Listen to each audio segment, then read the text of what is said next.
Hello. Today we're going to be reading The Berenstain Bears and the Messy Room. Whenever small bears forget to pick up, store, and stash some of their favorite things, ends up in the trash. From the outside, the bear's tree house, which stood beside a sunny dirt road deep in bear country, looked very neat and well kept. The flower bed sparkled with red, yellow, and blue tulips. The woodwork was freshly painted and in good repair. The grass was cut and the vegetable patch was properly weeded. Even the bird's nest that perched on one of the treehouse's branches was well trimmed. The inside of the bear's treehouse was neat and clean, too. The pictures were straight, the piano was dusted, the kitchen was spick and span. Even the basement was neat and clean. Even if you think it's easy to keep a treehouse basement neat and clean, well, you've never tried to do it.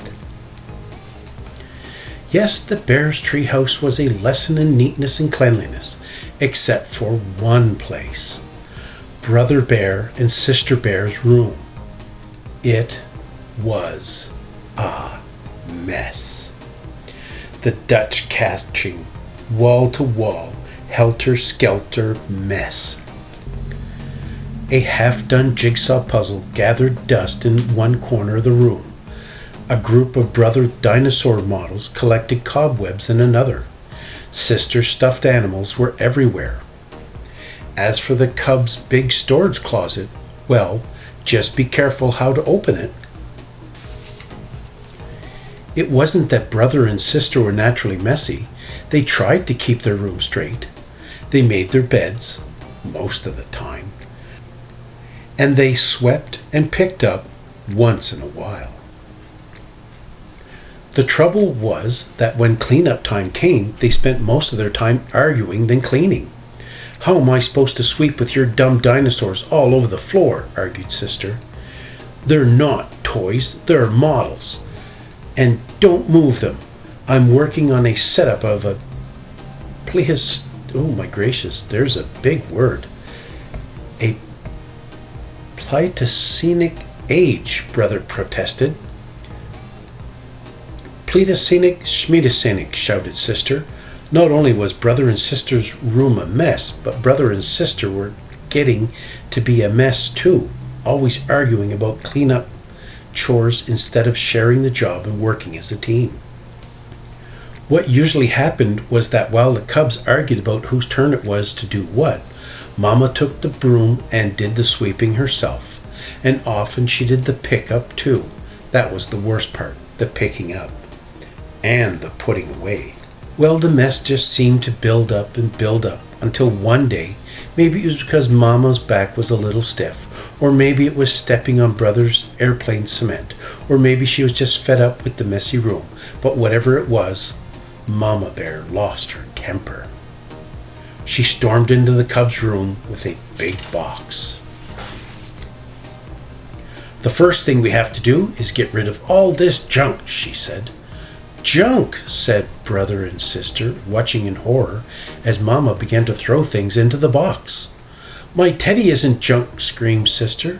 "My bird's nest collection isn't junk," yelled brother at the top of his lungs.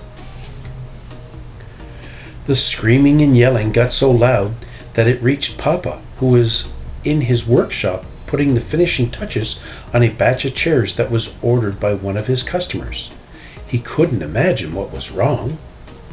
He hurried up the stairs and looked into the messy, noisy room. It didn't take a deep thinker to figure out what was going on.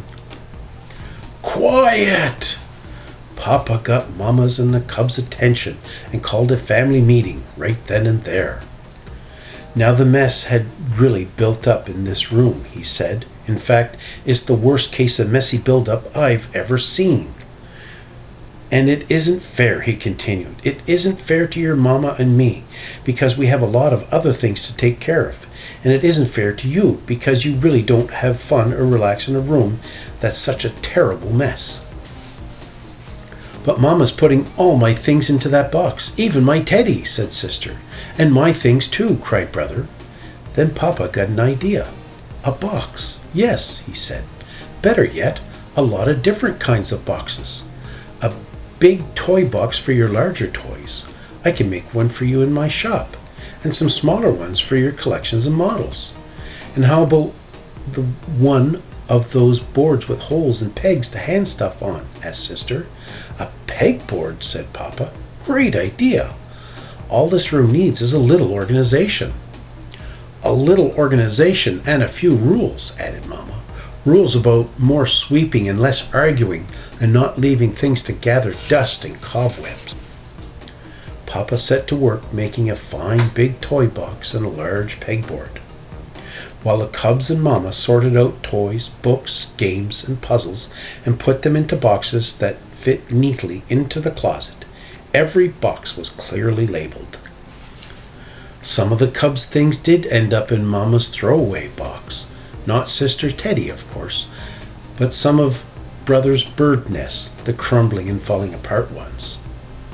It was a very big job cleaning up all the messy buildup, but after a lot of straightening up and putting away, the job was finally finished. Wow, said Brother, that was quite a job, but it was worth it. It looks like a whole new room, said Sister. The cubs were right. And Papa had been right too. It was so much more enjoyable to live in a neat, clean, well-organized room, and so much more relaxing. It wasn't as exciting as opening the big storage closet now, but it was much more practical and a lot more fun. Thank you for being with me today as I read The Berenstain Bears and the Messy Room.